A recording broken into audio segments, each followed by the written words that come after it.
So I hope you can get a deeper understanding of that. A lot of people can say, well, yeah, I understand that, but yet in their life as they live it, they're going back to the cart and horse. So we have to move that around, and we have to practice Christ being at the heart of our life. The gospel story appears to be simple, but it's a continuation of Paul, because the Pharisees are confronting Jesus and says, look, here's the law. This woman was found in adultery. You must punish her. Okay. And of course, Jesus is seeing right through the game.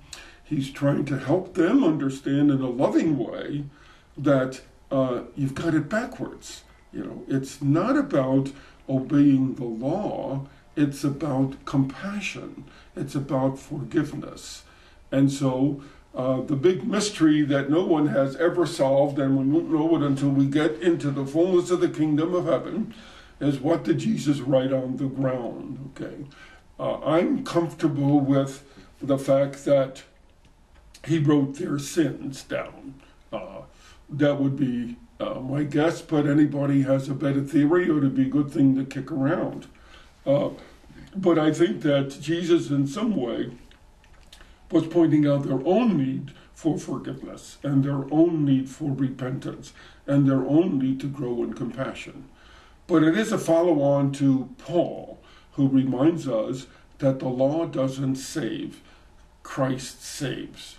Now, I need to tell you or ask you, that doesn't mean we can pitch the law. Jesus never said we're doing away with the law. He said, I'm taking you beyond the law. So don't go around to Paris saying, Father Jim said we don't have to obey the law. Okay. What we don't do is make the law the ultimate value, because the laws help us as a church to move in the direction of truth, justice, and compassion. Okay. But there are some times when the law, in effect, needs to be set aside because of something greater. Let me give you a little example of this. I've told this story many times because it's very, very significant. When I was at an air base, this was during the Vietnam War, a woman would come to Mass every day, and her husband was flying combat missions in Vietnam, and of course it was a very anxiety-filled time for her. And they had made an agreement that they would go to Mass and Communion as often as they could to kind of seal through the spiritual universe their love for one another. So she came to Mass this day, and after Mass she came to me and says, "You're probably wondering why I didn't go to communion." And I said, well, I don't try to do that, but yes, I did notice you didn't go to communion. She said, it was so stupid.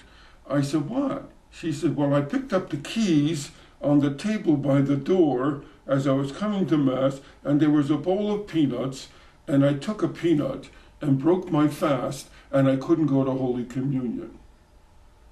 I, of course, went berserk. I said, you what?